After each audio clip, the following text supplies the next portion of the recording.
Well, next up to the stage, thank you, we have a great name for a futurist, Jamais Cascio. Never Cascio. He is a self-proclaimed, easily distracted generalist, and he is one of the top 100 global thinkers, according to Foreign Policy magazine. He writes about the intersection of emerging technology, environmental dilemmas, and cultural transformation. His next trip is to Kazakhstan for the Astana Economic Forum. Jamais? He's going to take another minute. But setting up. How are we doing?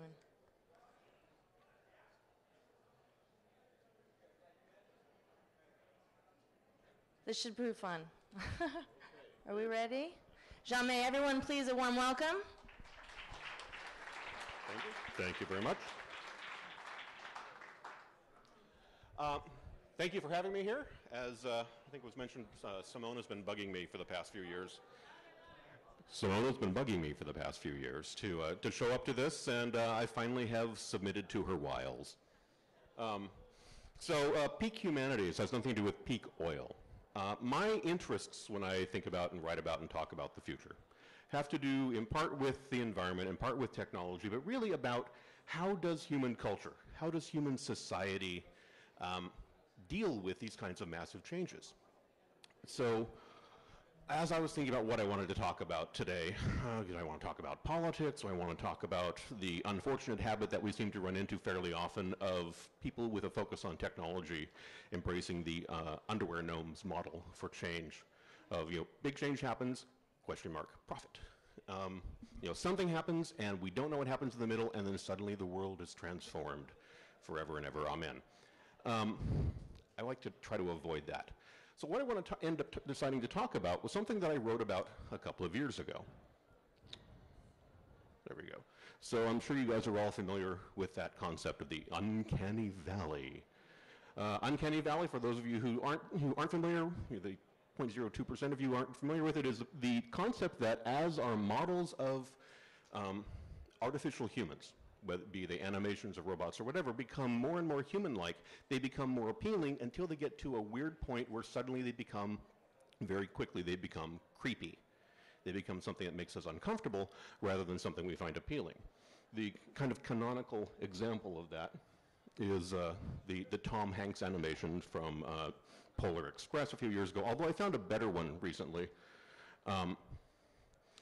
The weirdly realistic version of The Simpsons that came out last year.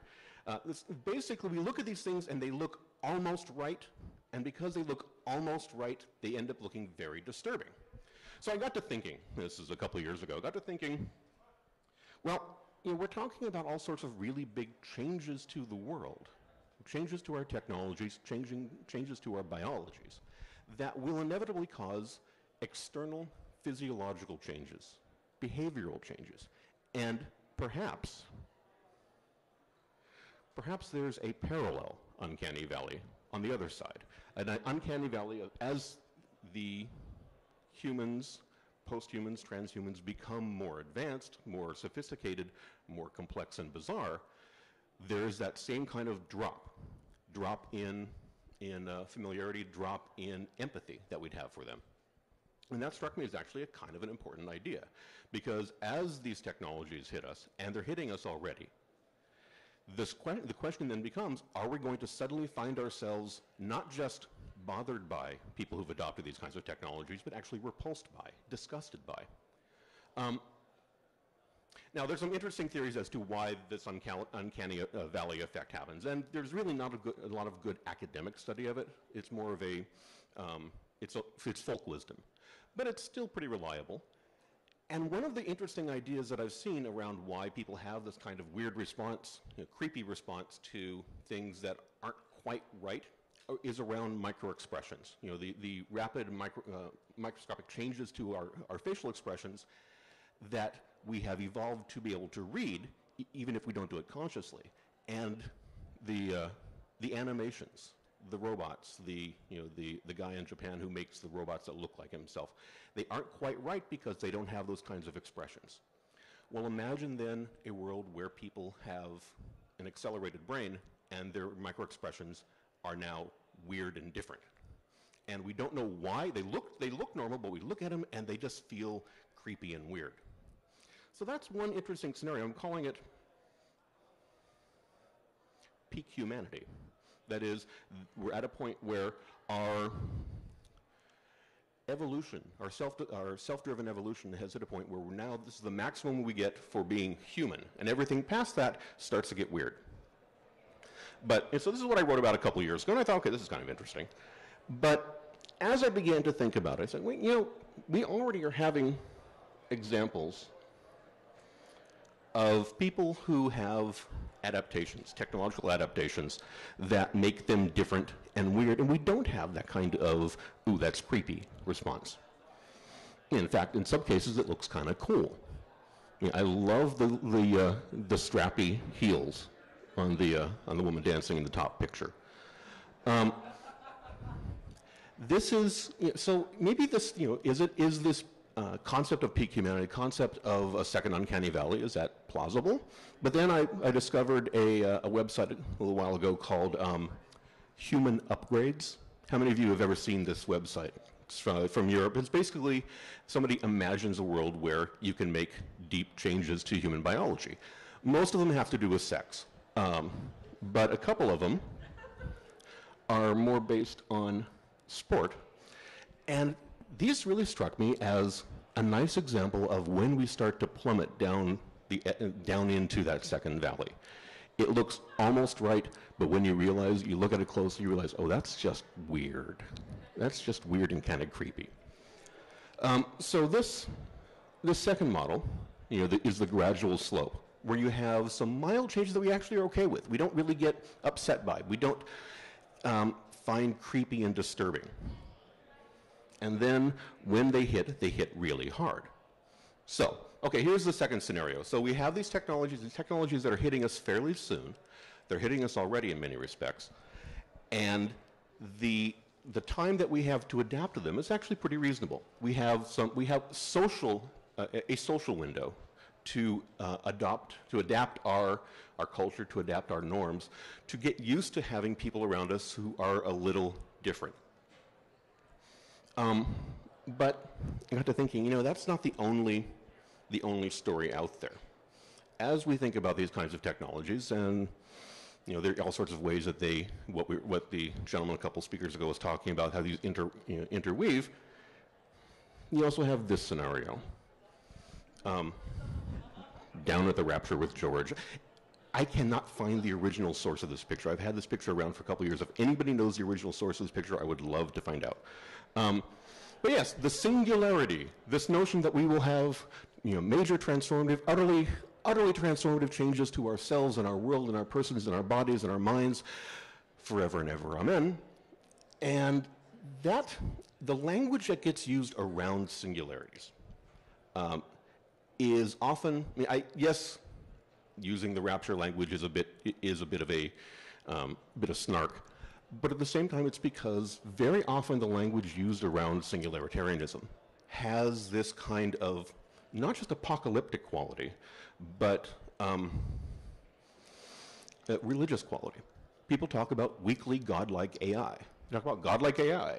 The powers. Well, the powers that be. There are all of these phrases that get used around these kinds of singularity level changes that ultimately come down to, are we creating gods? Are we creating angels? Are we creating devils?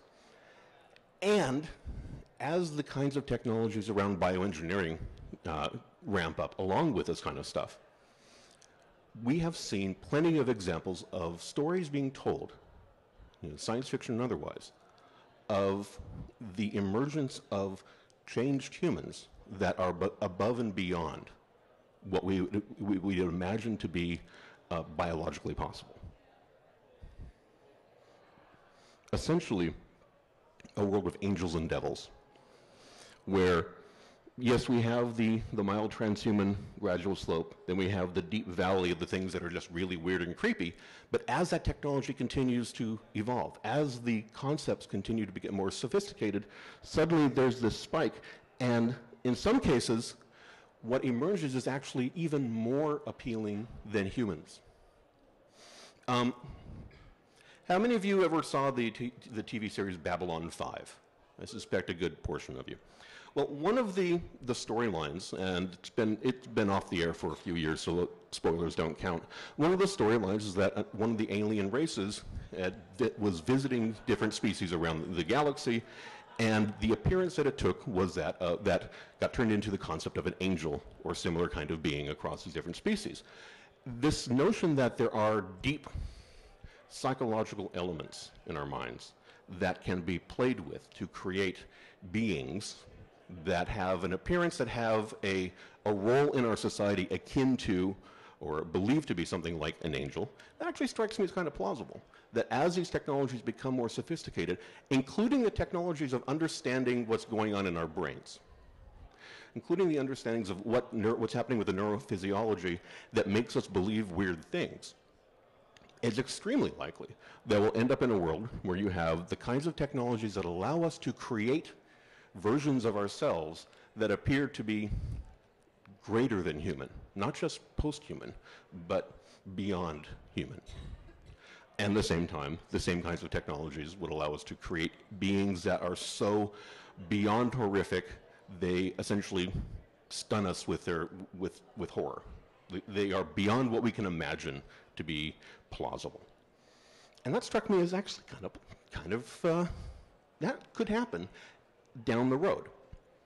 Because as much as we like to talk about technological determinism, we still have these social norms, we still have these cultural norms that drive us to want to do things to manipulate each other, that drive us to want to do things to control, to dominate, to have sex with, and to all of these social drivers that actually shape how our technologies manifest in ways that aren't always obvious from the basics of the technology. And just to go on that tangent for a second, that's why I find it really frustrating when I hear people speaking about radical changes to society driven by technologies that don't take into account how people behave. It's really critical that as we look ahead, as we think about the kinds of changes that are in store for us, driven in part by our technologies, but driven by our changing needs, driven by a changing planet, that we don't forget that society is a driver of technology. Technology is a cultural artifact. And we can't simply think of it as a simple technology changes, society changes process. Very often, the kinds of changes that we see to our technologies are driven by changes that have happened to our culture, previous changes happening to our culture and society.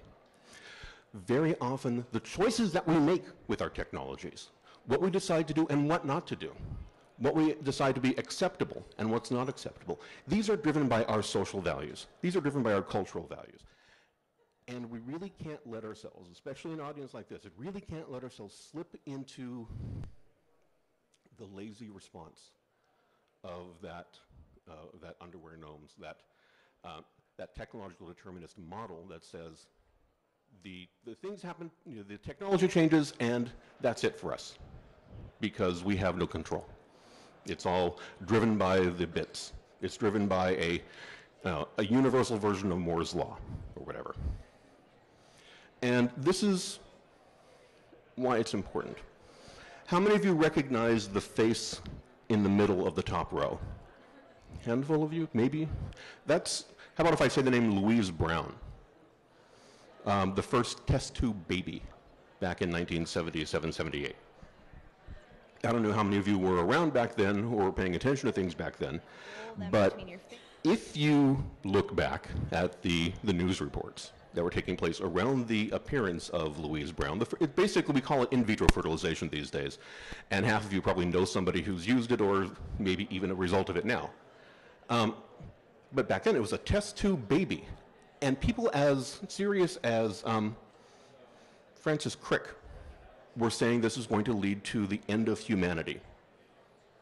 I mean, there were very serious thinkers who were saying that this kind of technology is going to destroy us all, and there were very real attempts to ban it.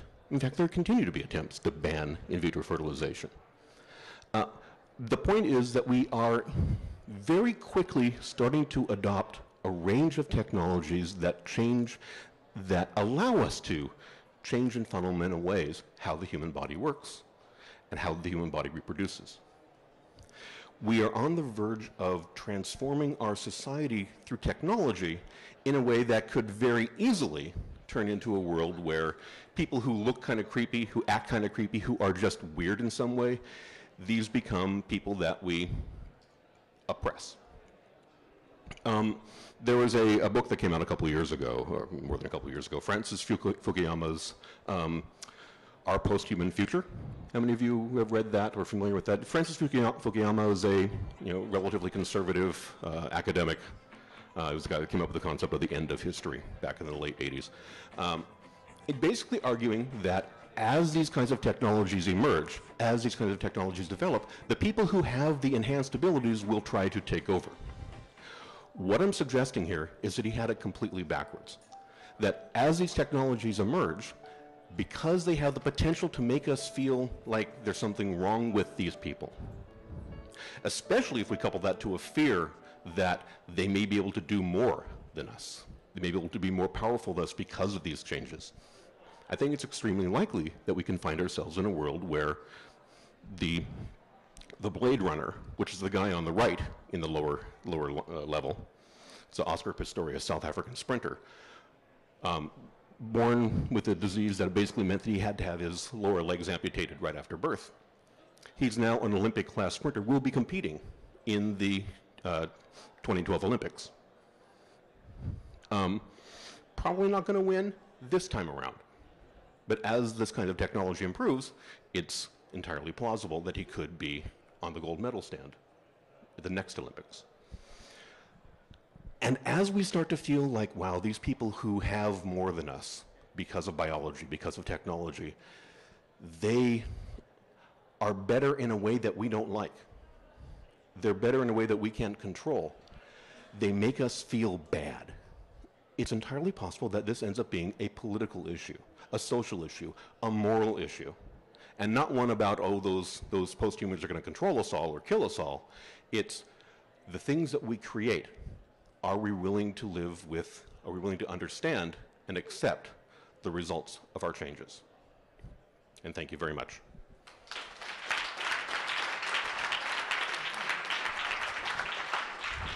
Do we have some time? We do, if you'd like to take a couple of questions. I'd be happy to take a couple of questions if anybody has any questions for me.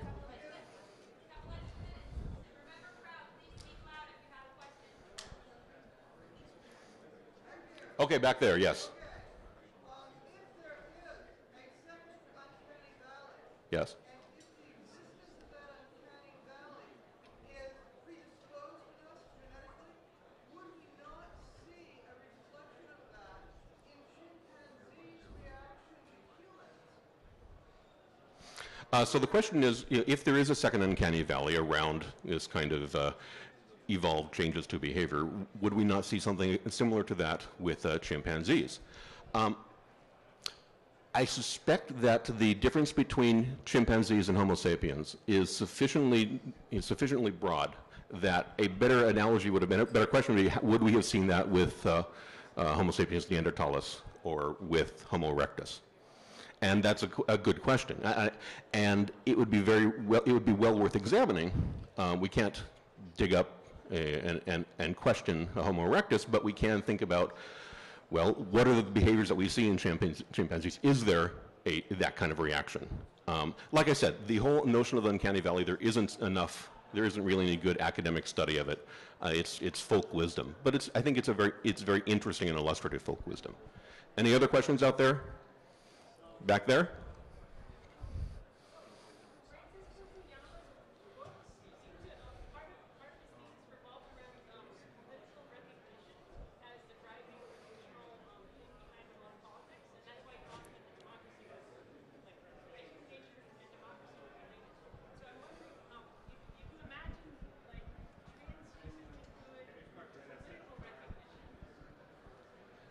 Okay, I caught part of it. You're basically saying that Francis Fukuyama, one of his key issues was around political recognition.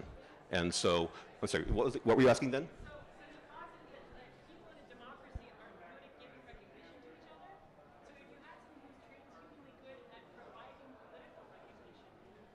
So the question is, could we have someone who was transhumanly good, preternaturally good at providing political recognition? I think it's actually a really interesting idea because there are people working on, if not that exact issue, but parallel issues of how can we create biological changes to our ability to empathize with each other, our ability to work with each other, our ability to accept each other.